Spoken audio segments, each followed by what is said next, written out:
I'm really looking forward to hearing our guests speak to us today. Please help me welcome Massimilla and Bud Harris.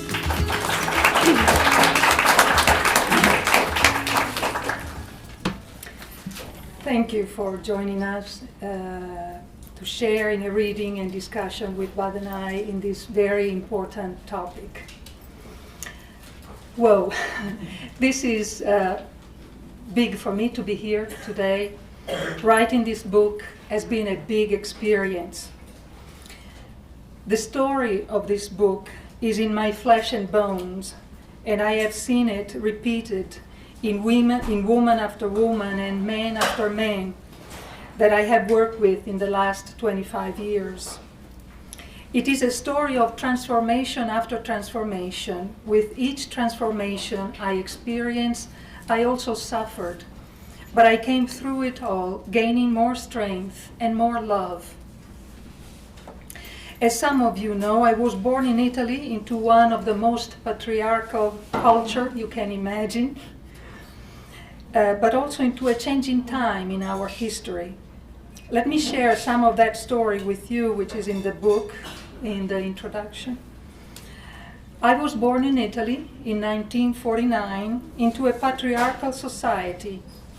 While I was in adolescence, it was taken for granted that my two sisters and I go to work immediately after high school and bring our wages home to help pay for my two brothers to attend the university and finish their doctoral degrees. My father knew that I was intelligent, and he sent me to a business and secretarial school to ensure that I would get a good job. My sisters were also bright, but our parents and our culture expected us to fulfill our roles by getting married, having children, and making a home for our husbands and families. By the 1960s, the cultural picture for women in the Western world was beginning to change. Meanwhile, I was following the old path, working and bringing home my money home until I eventually got married. By the time I reached my mid-20s, the world of women was changing quickly. I was one of the first women to get divorced under Italy's new legalizing divorce, new law. Within a few years, I was pursuing my own doctoral degree in psychology while working and paying my own way through school. For my dissertation, I originated one of the first Italian studies of the new divorce law's effects on women. A few years later, I moved to Zurich, Switzerland, totally on my own, to study at the C.G. Jung Institute in order to become a Jungian psychoanalyst. While I was studying there, I met Bud, who was also studying at the Jung Institute. We were married in 1988 and moved to the States in 1989. There is no doubt that feminism and the changes it has ushered into our cultures have opened many new paths and vistas for me and for other women. Yet, I have become aware, both through my own growth and through the women who come to me to see me professionally and attend my lectures, that women and men in our society are still affected by an even deeper problem than inequality, though I value the goal of equality dearly. Many of the women that I have encountered are confused, depressed, and deeply disappointed in life. Most of them have achieved a so-called good life. Frequently, this good life contained a marriage, a career, and financial security that were now seeming to fall apart. As self-awareness begins to dawn for many of us, we, both men and women, have discovered that our expectations have let us down. And in spite of a new age for women, we are still seeking to be comfortable within ourselves, to be confident in our own voice and values, and to be loved and understood on a personal level. At the same time, by midlife, men are joining women in feeling trapped in their lives, frustrated, diminished, and untrue to their deepest selves. When people become parents, they face the added stress of fear for their children's future, financial commitments, a frantic busyness of activities, and often the heart-rending tensions of split families, single parenting, and joint custody. Our lives are forced into busyness through children's activity, economic insecurities, job insecurities, relationship struggle, and our fear-inducing media images. Bud and I believe that the pressure we are all experiencing in our lives have only added to the depression that affects so many people in our society. These depressions has left us suffering to the extent that tens of thousands of us turn to food and medications because we are unable to find the true source of our unhappiness. As the women's movement unfolded, we began to see one layer after another of women's suffering. The Jungian analyst Marian Woodman has spent her lifetime studying the feminine and has brought us to the heart of the women's suffering in her discussions of the Death Mother archetype. In this book, Bud and I want to use our personal and professional experience to expand and develop this work in a manner that makes it accessible to everyone. We believe doing this work can bring freedom, strength, and transformation in ways that can mean so much to all of us. Feminism began to empower women in a fashion that had been needed for centuries. We all needed equal opportunities, respect, fairness, and a chance for a fulfilled life in the world. The struggle to achieve these ideals remains, particularly for lower wage earners, and this quest continues to be important. However, we must realize that seeking equality, respect, opportunity, and so on in and from the perspective of a patriarchal worldview creates a very one-sided approach to life. As I was thinking about the archetypal feminine, I came across an article by the Jungian analyst June Singer.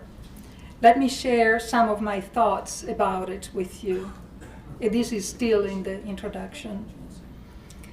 Many of my female analysants painfully confess that they no longer have an idea of what it is to be feminine.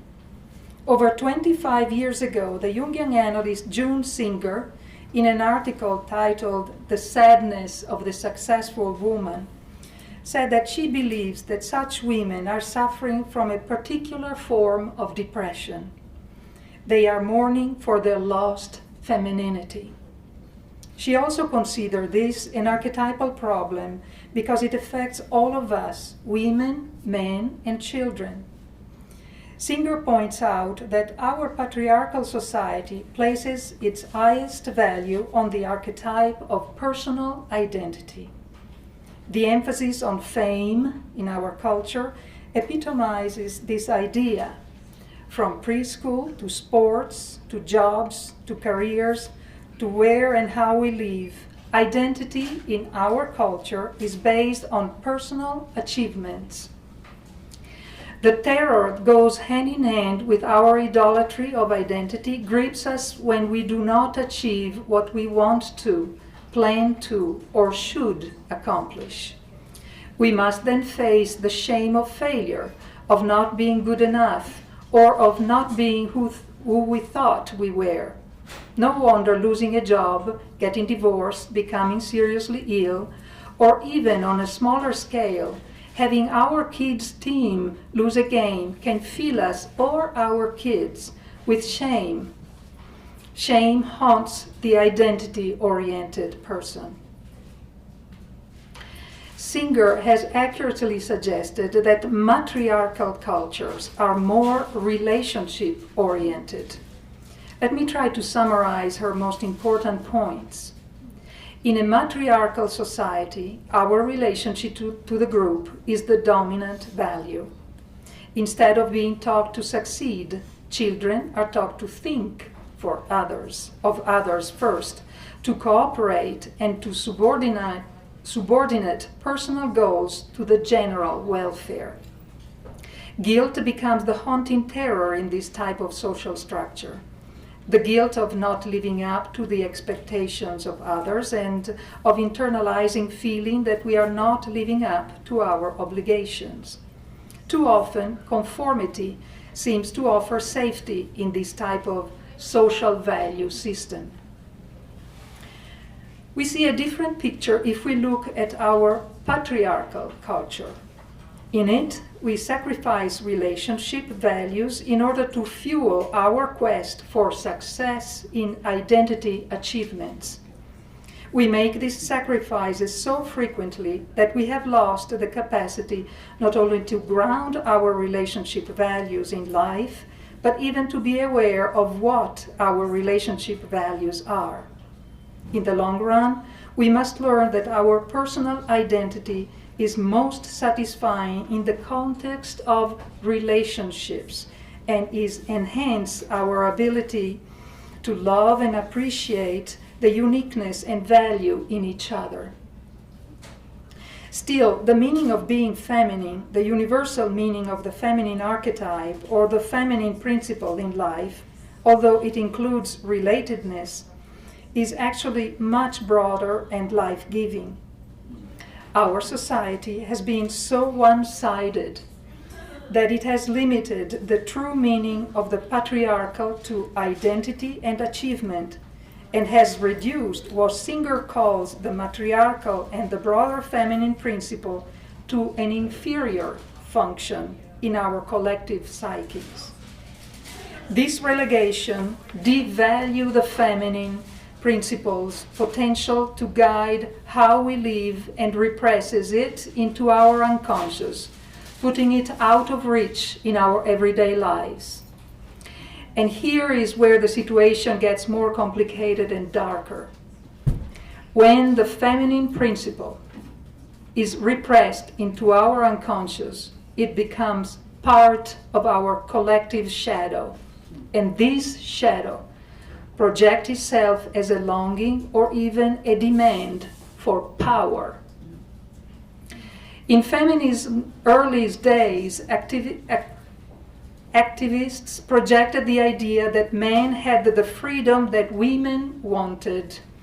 And this projection, of course, carry a lot of anger toward men. But this kind of projections, even projections like such as God the Mother, leave us in the predicament of trying to actualize the feminine by approaching it through the old patriarchal mode that dominates our society, including all of our institutions, no matter how much power they give to women. Now let us go back to Marion Woodman to what Marion Woodman challenges us to do. She calls us to go beyond the one-sided model our society is stuck in, to go beyond the incomplete model of the matriarchal as relational, and to undergo a long, deep soul-searching and demanding journey into our unconscious, into the world of the wounded feminine principle, into the world of the Death Mother as the personification of that wound.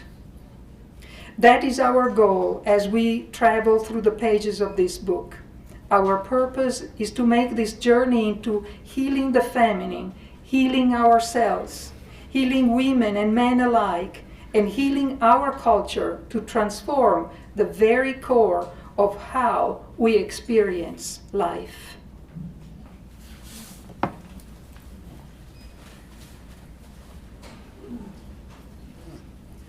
So I want to take a few minutes and talk about how we structured the journey of this book.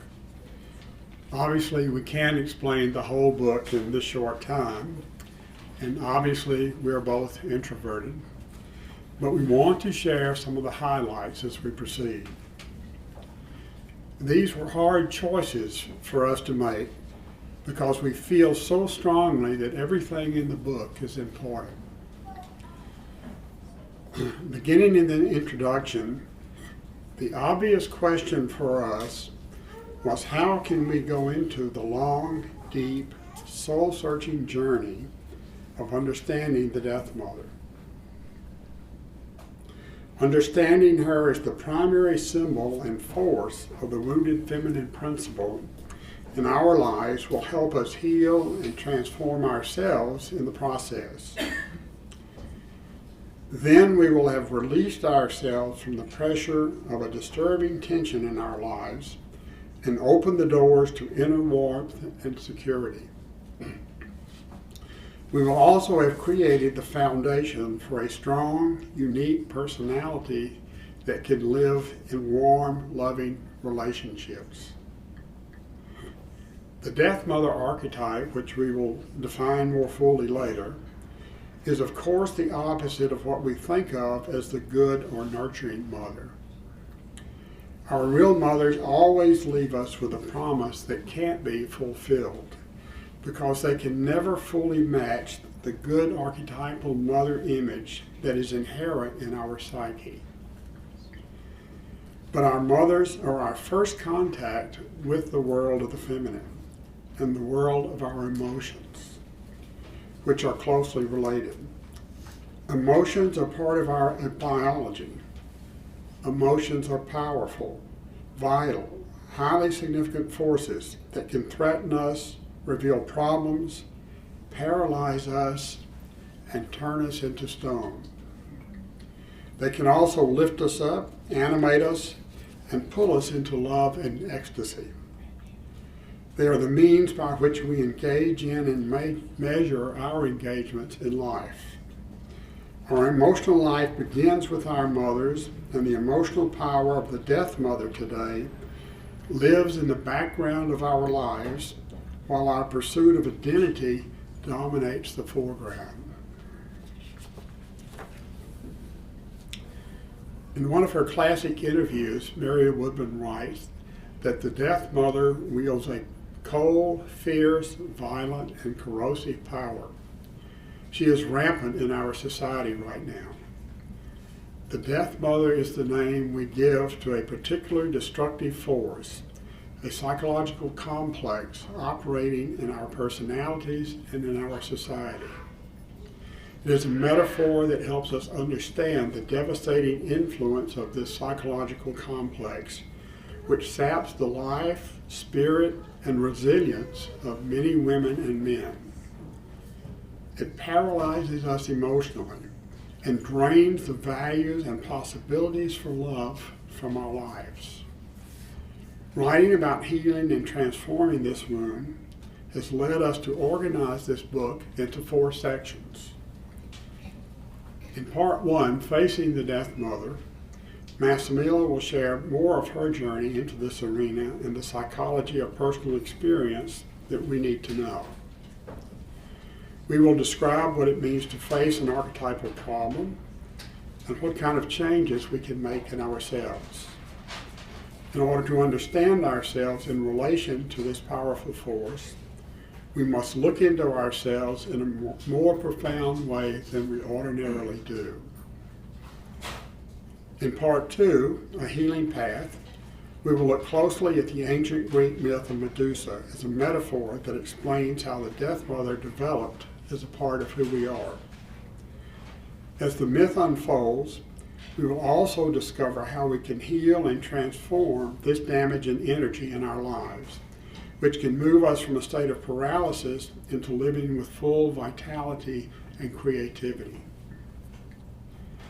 In part 3, Burning Clean, we will continue to explore the hidden contempt for the feminine in our culture, what the wounded feminine is, and how it shows itself in the lives of all of us, men, women, and children.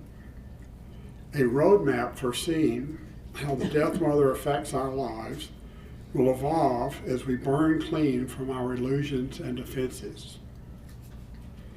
In part 4, The Freedom to Come Home, helps us remember that creativity, once began, has the potential to continue. Love has the same possibility if it is nourished. We are never lost if we can become creative and loving in our own right. As we are freed to come home to ourselves, we discover that every act of creation adds to the creativity in the world. Every act of healing does so as well, and so does every act of love. And I want to mention the last two chapters in the book, chapter 11 and 12. They're particularly important because after we've been through the interior of what sounds like a dark journey, even though it's a very freeing journey, we end up in chapter 11 learning how to own our own voice and speak with our own voice. And in chapter 12, we learn how that we can change our fate.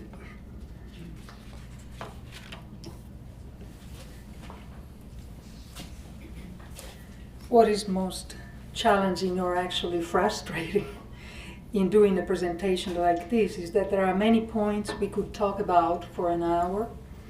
For instance, the myth of Medusa, or the fairy tale that we use, Silent for 7 years, and the ill-fated princess, could each be good for a weekend workshop.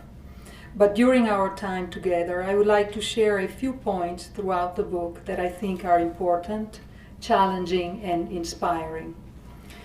The first one is on page 53. The Death Mother supports an inner and outer patriarchal system that haunts a woman with feeling of failure and worthlessness, and oppresses men with feelings of depression and dissatisfaction with their lives.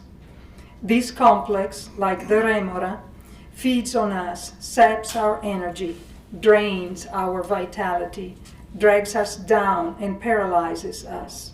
Regrettably, the majority of people have little understanding of or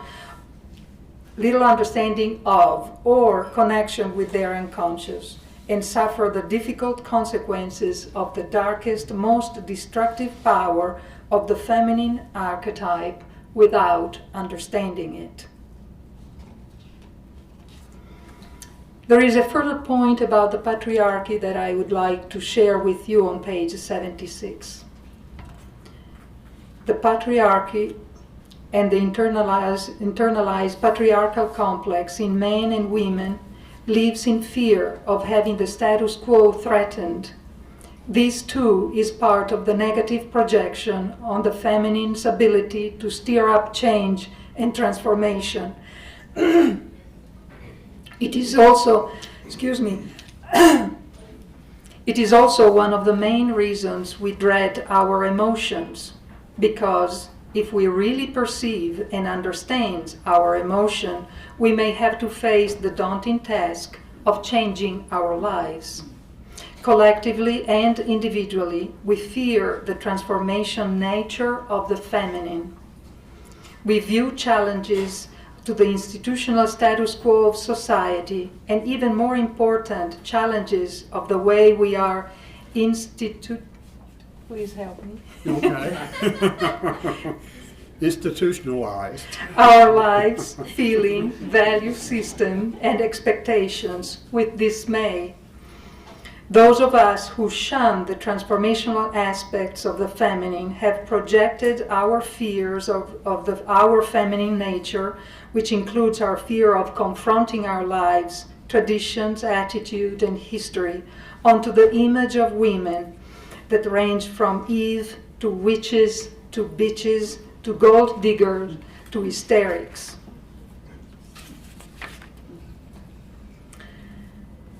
On page 89, I write in a bit more detail about how the Death Mother affects us. If we experience the Death Mother while we are growing up, we will internalize this negative archetypal energy.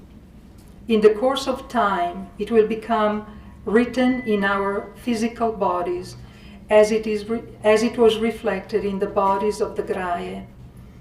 They were said, the Graie, in some versions of the myth, to have the distorted bodies of swans. What could have been naturally beautiful was now distorted and ugly.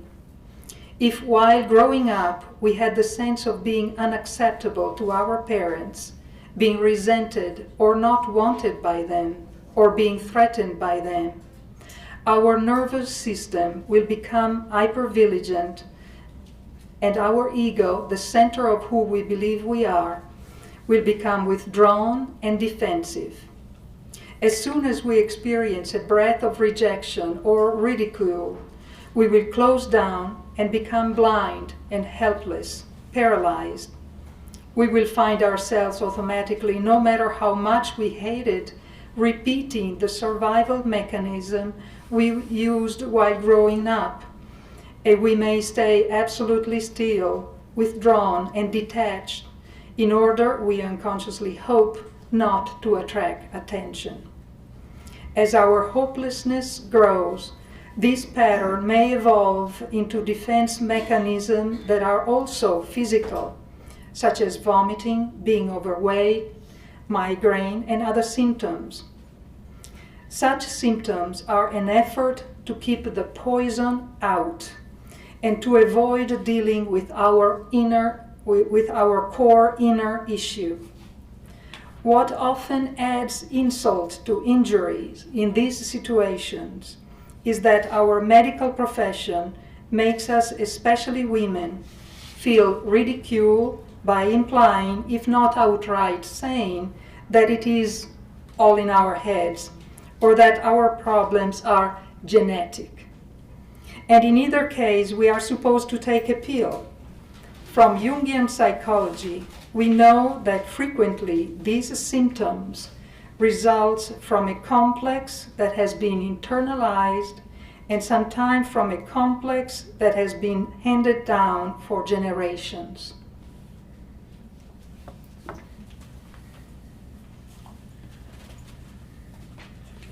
I would like to share one point on page 98 that helps us understand why transformation is difficult.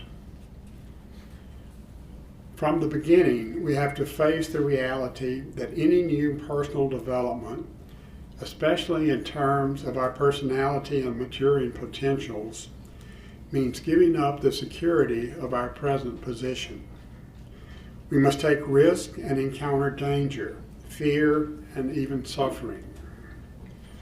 For this reason, when we are young, we need our parents, and ideally our society as well, to provide a cushion of love and security for us to fall back on, to serve as a foundation for our continued growth.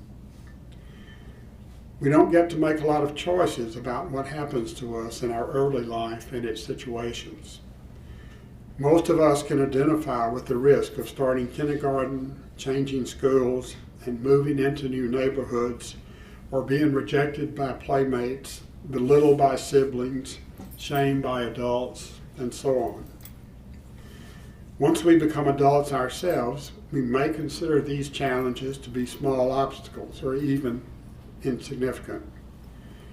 But a gentle attitude of acknowledgement and support and a few words of encouragement from a parent can be very beneficial at the time and can help the child internalize the strength required to face future transitions. Eventually, we have to outgrow our need for our mother's protection and develop our identity and face life. In mythological and psychological terms, this is the heroic journey our personality must make in order to slay the dragon of our dependency needs and become an adult. But what happens when our initial dependency needs were not met sufficiently for us to become internally secure and then be able to separate from them? Or what happens if we have been able to forge only a partial adult identity, which beneath its surface hides a wounded one? Then we have to face this paradox of development on a larger scale. We must accept in a very realistic way that all new growth within ourselves means giving up the comfort of our present position, even if it is one of suffering. Taking new risks to change ourselves and our lives makes us feel we are also facing danger and suffering, striving for a dreamed of outcome that we have no guarantee will actually result. It is unfortunate that our culture doesn't know how to support us in these times and doesn't acknowledge that this process is how we grow. Because the life force within us pushes us to grow emotionally, psychologically, and spiritually as long as we are alive. The paradox is the same one Massimilla experienced. She didn't have a good enough mother, and I had a childhood filled with trauma. We both pursued normalcy in late adolescence and early adulthood. While we succeeded in a conventional and material sense, this quest failed us emotionally and psychologically. The failure initiated our need to face our own Medusa, living deeply entrenched in the caverns of our unconscious. Our search began much as that of Perseus did, in confusion, fear, and a certain sense of hopelessness. But deep in our souls, the self, the life force within us that wanted to grow, pushed us to seek healing and a transformed life, a life that would take us far beyond normal. Our experience is very much like Goethe writes, that once we commit to a purpose in life, Providence moves with us. We see that the same took place with Perseus as Athena and Hermes came to his aid once he had committed to his journey. Now I also want to share more about how the wound to the feminine affects men. This reading is from the section Men Turn to Stone on page 113. We might wonder what it looks like for a man to have a Medusa complex in his personality. In most cases, such a man is paralyzed by his negative anima, the death mother in his own feminine side.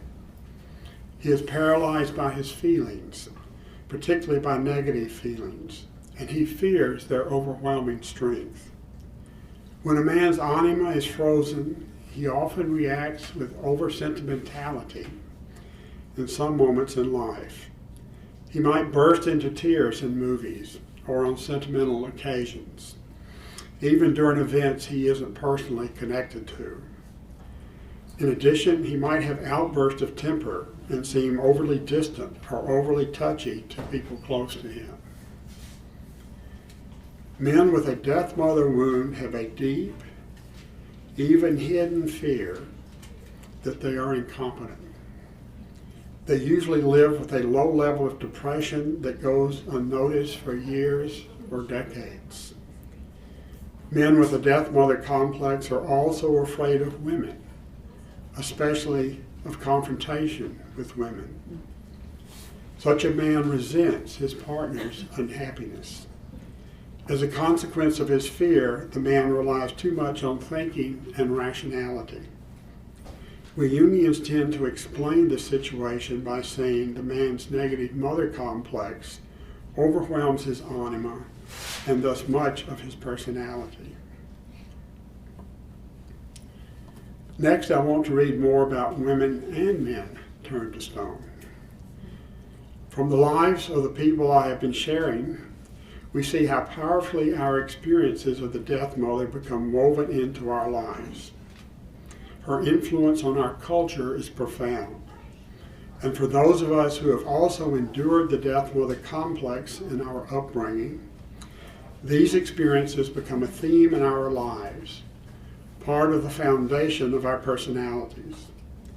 Over time, they take on a normative form and become the story of the negative mother or death mother complex that dominates our lives. The death mother in our culture wields a cold, devouring power that, as Merriam-Woodman says, penetrates us body and soul. The Death Mother poisons our wells of hope, drains the energy from our souls and spirits, and leaves us immobilized in a bleak countryside of depression, busyness, denial, and often illness. As we have seen in our examples, this force is at its most destructive when it comes from someone we were born expecting to love and trust, our mothers. The wounds turn us to stone in many ways. The spurned, rejected potential person that we are meant to be is locked away in the inner recesses of our psyche, raging and waiting to be faced and transformed. Now, Massimilla will share one of her favorite parts of the book with you on page 175, the ending of the chapter, Changing Our Fate. To change our fate, we must learn to recognize it, to honor it, and to give it bread, nourishment, and body. And this is after speaking of a fairy tale, the ill-fated princess. When I found my voice, confronted the Death Mother within me, and began to awaken to my depths and life, because I wanted to awaken more than anything else, I began to realize that I had a fate, a purpose in my life. My awakening began my struggle with my fate, just as the princess had to struggle with hers. But to awaken to our fate and struggle with it is to honor and value it. We must persist in this struggle until we gain a new fate, a new destiny, and a new meaning in our lives. The Death Mother impoverishes our fate, denies our identity, and undercuts the meaning available to us as we live. Finally, the princess' struggle pays off. Her fate relents and gives her a gift, saying, "Go now about your business." Now, with a good fate behind her, she continues her journey with the gift of a ball of silken thread from her fate. Elegant, gossamer threads of silk are woven symbolically by the small events in our lives. They are strong and beautiful, the result of self-knowledge clearly earned by accepting the full summons of life, to be committed to our journey of individuation.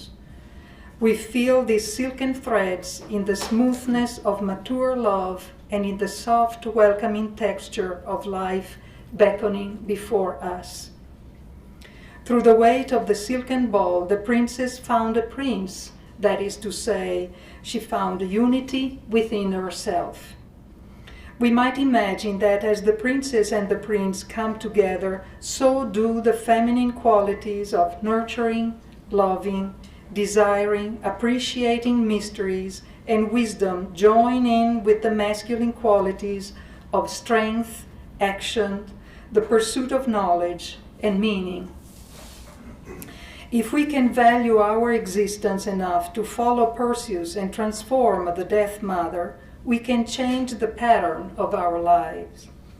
If we can value our opportunity enough to listen and learn from the feminine sources deep within us, we can find the silken thread that brings balance into our lives and create a pattern that reflects our love of life.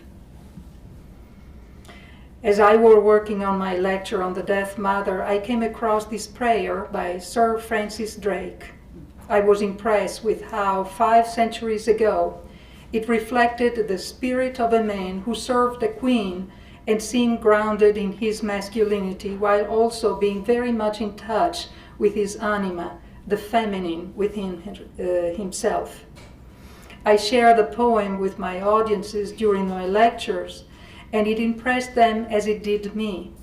I hope that you enjoyed it and find it inspiring, because I believe it also reflects the spirit of the princess who was able to change her fate. Disturb us, O Lord, when we are well pleased with ourselves. When our dreams have come true, because we have dreamed too little. When we arrive safely, because we sail too close to the shore. Disturb us, Lord, when with the abundance of things we possess, we have lost our thirst for the waters of life. Having fallen in love with life, we have ceased to dream of eternity. And in our efforts to build a new earth, we have allowed our visions of the new heaven to dim. Disturb us, Lord, to dare more boldly, to venture on wider seas, where storms will show your mastery, where losing sight of land, we shall find the stars. We ask you to push back the horizon of our hopes and to push into the future in strength, courage, hope, and love.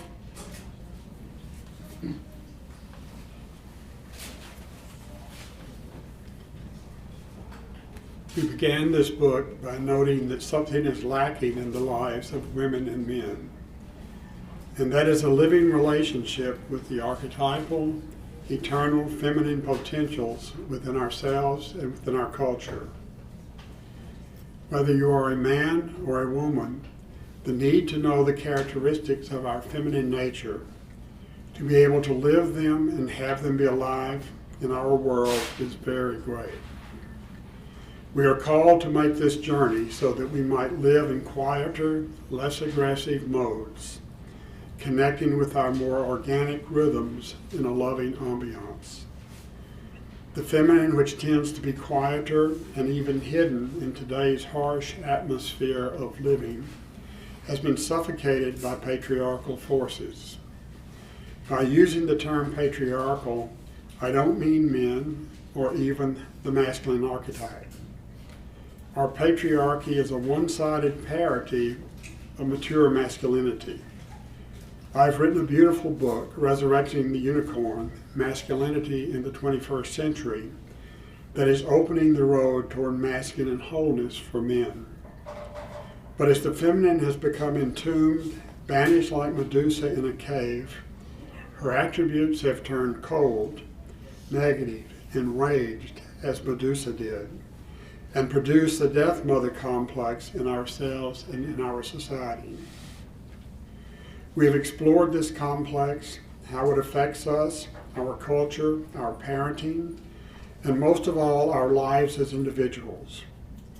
From this understanding, we have looked to the myth of Medusa and two fairy tales in search for a way to heal and transform our death mother wound and release our vitality and potentials.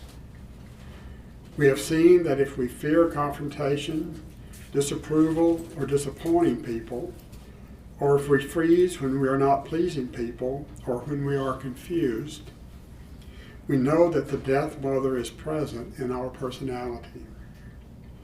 We also know that she was in the room when we were taught to smother our anger, initiative, and creativity, and to please, flatter, or avoid our mother. Of course, our early efforts at survival and adaptation turn into an automatic defense mechanisms.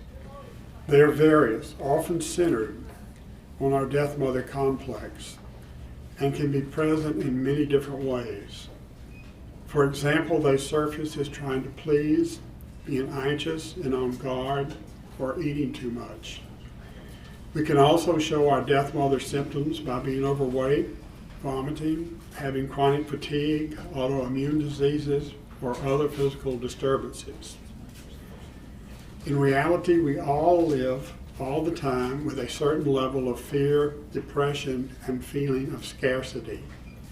The deep underlying belief we can never have enough to feel fully safe or really have our needs recognized and met. When gripped by these defenses, we tend, like the death mother, to fear and to try to destroy anything that demands or promises real transformation. Or in a different way, we try to lose ourselves in busyness and obligations. Too often we are also driven into the pursuit of endless changes, whether physical, spiritual, or psychological, that on the surface seem worthwhile, even creative and heroic, yet we never get to the heart of our problem. Take the demanding path of Perseus and find a truly satisfying life. We also saw the fundamental importance of accepting our true reality. Jung said clearly that nothing can be transformed if it is not accepted. We have to continuously ask ourselves, what is our true reality? To find this out, we must return to the beginning of our life story and remember the emotional events in our lives and the people in them, because our complexes originate in the feelings of our early relationships. A great help is to journal and question the emotional circumstances in our early lives, or in our daily lives. This process of remembering is not one of judging either ourselves or our parents. It is looking at ourselves and giving up denial and illusion for the love of truth, the truth of our own reality, and the acceptance of our potentials. Midlife becomes a turning point. We either accept the truth of our reality or seek safety in remaining asleep, unconscious in our roles in life. One alternative that we have is to choose the path of Medusa's transforming, life-giving blood. Asclepius, the god of healing, used the blood flowing from the right side of her neck to give people new life. In other words, by reflecting on our lives, working on our dreams, being open to our feelings and our unconscious, we can begin transforming the Medusa within us. The other alternative is to choose the vial of blood that came from the left side of her neck. The blood of poison Asclepius used to put people to death. This is to say, by refusing our calls to transformation, we choose this vial and become dead to our potentials. And this choice can in many cases lead to hopelessness, bitterness, and loneliness. The vial of deadly blood sours the feminine soul in a woman and releases the power of the negative, rigid animus, the inner patriarchal tyrant in her life. In a man, this same vial releases the souring power of the negative anima, the critical, moody witch that erodes and weakens his masculine spirit. Both men and women in this case can be living on top of a repressed or not so repressed volcano of rage and bitterness that frequently erupts in depression, fear, and illness. If we are going to face our personal and cultural reality, we cannot continue to busily dance through our lives in denial as though nothing has happened. We must realize that something singularly awful has happened. We have lost touch with the meaning and values of the eternal feminine. How love can live in our lives, support them, value them, and transform them. As a result of this loss, the inner journey of individuation, of healing and growth into wholeness, seems too radical and challenging today for far too many people. But in fact, it is a traditional way of transforming and transporting life forward. And it is born from our Western healing and spiritual traditions and the feminine mysteries of transformation that go back to ancient Greece. As our bodies approach the high noon of our physical powers, we must ask ourselves to face the Death Mother, taking the healing path, and through transformation, empowering the feminine love and strength within us that can give new birth to our vitality, spirit, and creativity. We can only invite you to take this way in life, for you must choose to seek the vial of life-giving blood. Thank you.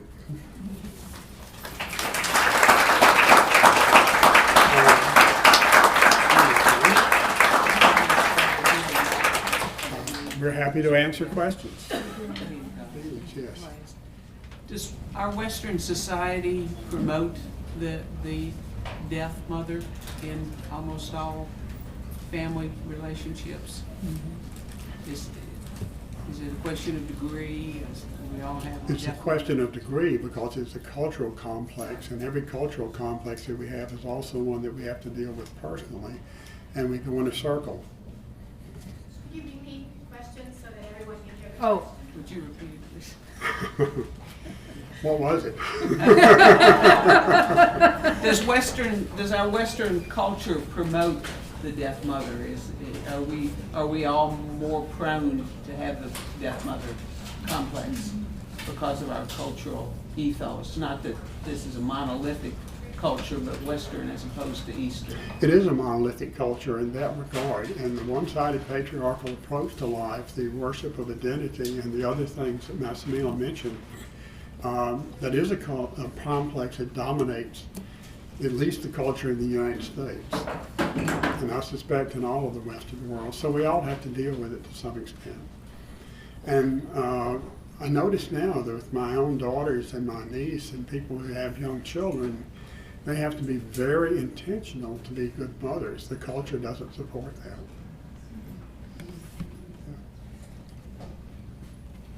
There's a picture on page 41 in the book, and I was wondering if you could just talk about that image and contextualize it, for us in terms of the complexes. Yeah. This image of the remorque that's stuck on the gentleman's back there. He has been swimming in the water. You want to explain it? Or you want me to? well, the idea of the remora came to me because that's the way that I think. I have a visual kind of, the visual comes very easily to me. And I am speaking of the fishermen that went to the boat and with great expectations. And then without them knowing it, they had this remora, this fish that attached to the boat. And when they were in great number, they were capable of sinking the boat. And I think that that's a good image of our complexes. We go through life full of ideas, ideals, and hopes for the future. And then there is this remora that we have on our back. Our complexes, the complexes that we inherit also, that we don't look at, we don't consider as important, but they really drag us down. In other words, they force us to look inside. It's a challenge, it's not a curse. It's a challenge to look for self-knowledge. But I thought that the image was very appropriate. It's a good image because in actuality it was sinking me to the point that I was drowning before I had to look for it. Yeah, that's what we do. Yes. I think you kind of alluded to this, but do you think, like with us baby boomers, that we were given a bad bill of sales, so to speak, that we women needed to compete with men in leadership positions or whatever? And like myself, later on, when my children are growing, I feel like, I missed something by not really concentrating on the nurturing and other more feminine attributes. Can I answer? Yeah. I don't think we were given a bad bill of goods. I think the bill of goods that came forth for women was very important because women did not have equal rights in the patriarchal culture. They did not have the capacity to develop and express their own masculine side, their animus.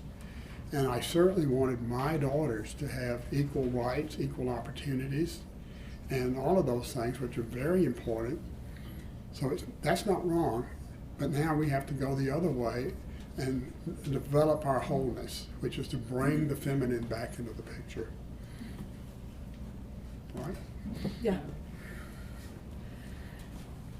Yes. Did you make peace with your mother, Massimilla? I'm just curious. I haven't read your book all the way, and this is definitely something I've been working on for a long time. Being half Italian and half Arabic, and growing up with a whole bunch of brothers and a sister, it's been an issue big time. And growing up here in the South, which is just... So I'm wondering if you made peace with your mom.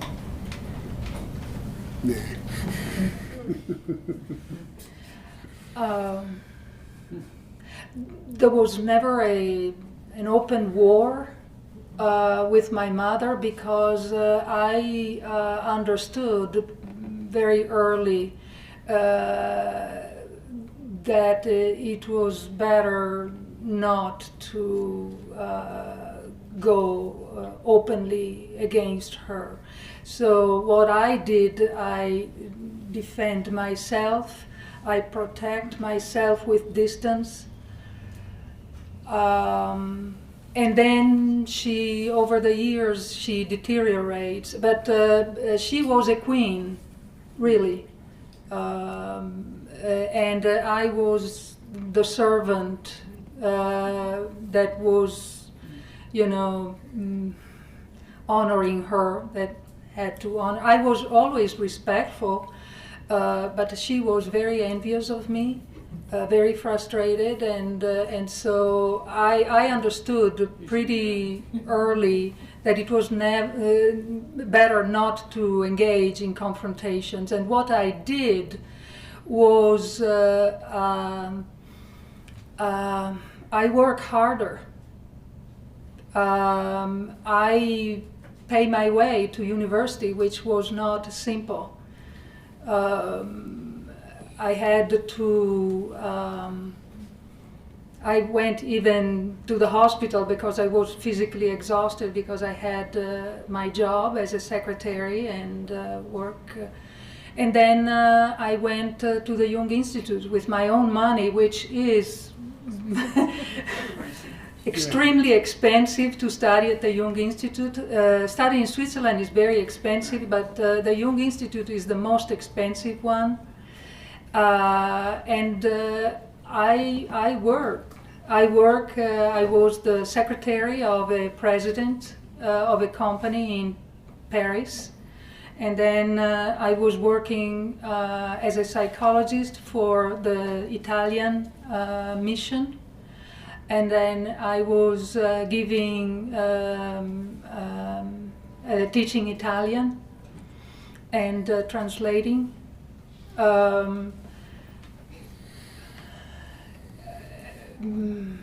And it was very exciting building a life for myself.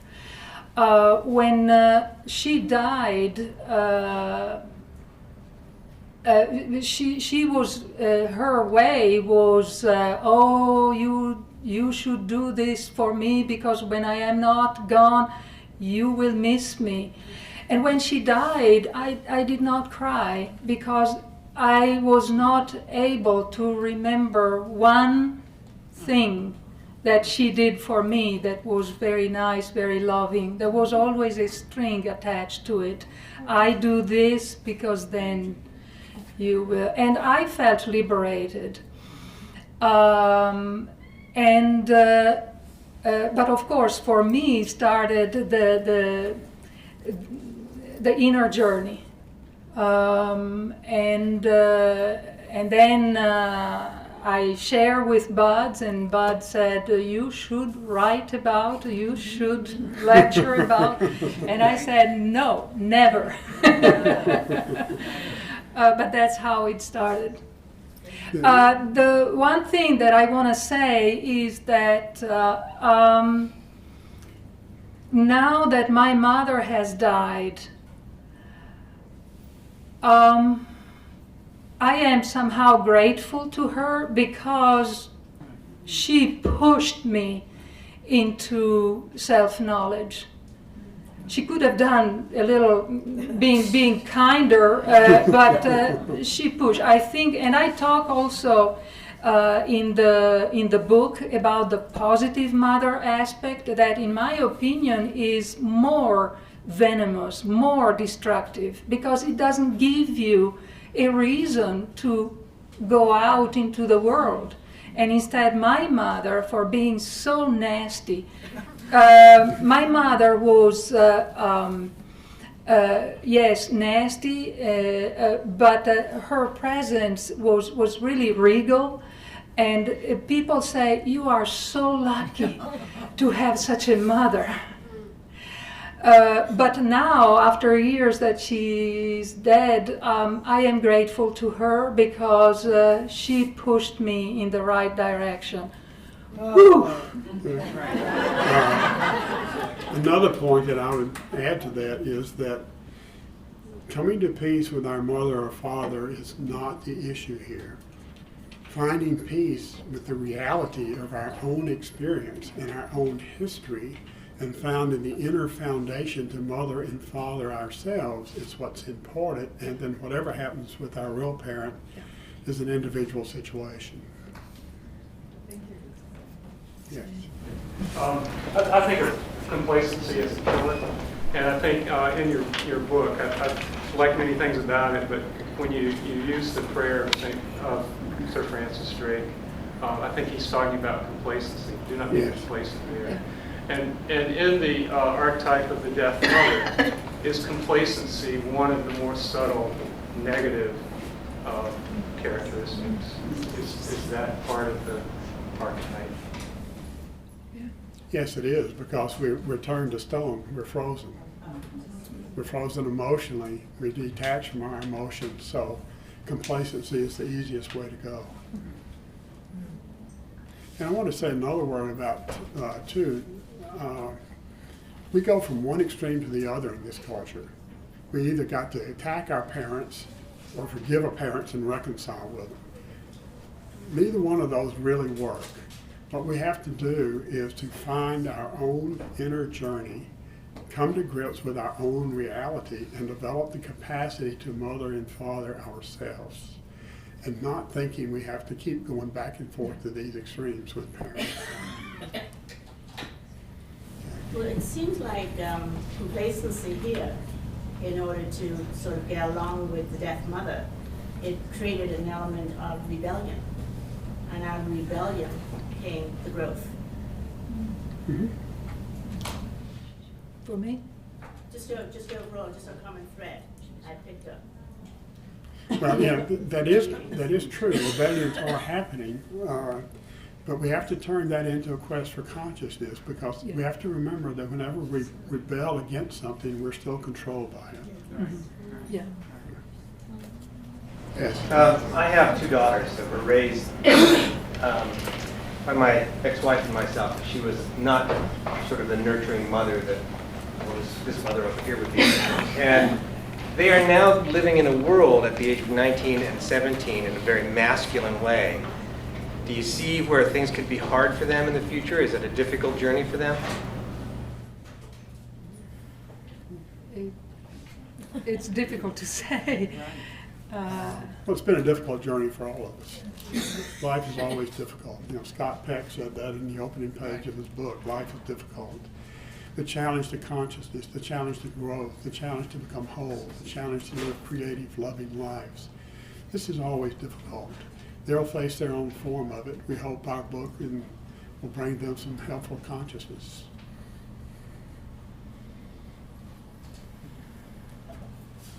Yes? You said you had to be, you were talking about your daughters, they needed to be intentional about being good mothers. So what would that look like? Well, you have to take time for your children. Okay? In her country, If a mother has a child, they get 9 months off from work. When they come back, their job is intact, their salary is intact, their position in the company is intact. They honor motherhood. Yeah.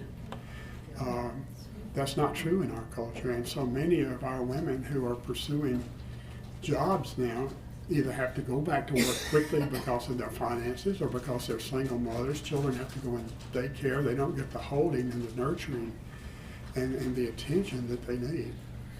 And it's also a failure of fathers, because as fathers we have an obligation to provide that ground for mothers and babies. And we are failing as men in this culture to give our culture the kind of values that it needs to protect the feminine and nourish new life.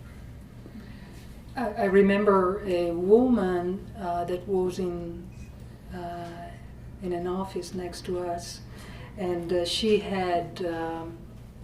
was ready for delivering the baby, and she came till the last days, I mean almost hours. And then I asked her, this is many years ago, and I asked her, oh, that's good. I ask all the details, because we do that in Italy. And she says, oh, I stay this many months, but it was very little, 2 or 3. And then I come back here, back to normal, she said. Right. Wasn't months, it was weeks. Yeah. Yeah. She said back to normal. Yeah, right. Yes. Isn't necessarily a gender thing. In other words, there are many men now who stay home with the children and do the nurturing. Is that any kind of a substitute? We're not really talking gender issues in this. We're talking the archetypal foundation of issues, and those are the things that we need to really learn about and become conscious of and have inform our lives. Then we're prepared to talk about gender issues. Because it seemed like you were saying mothers. I was saying mothers. You know, there is an archetype of the mother, and we need to respect. We need to respect the archetypes. I'm not sure how interchangeable they are, but we'll find out because we're living that now. Thank you very much. I think we need to stop and let the store get back to business here.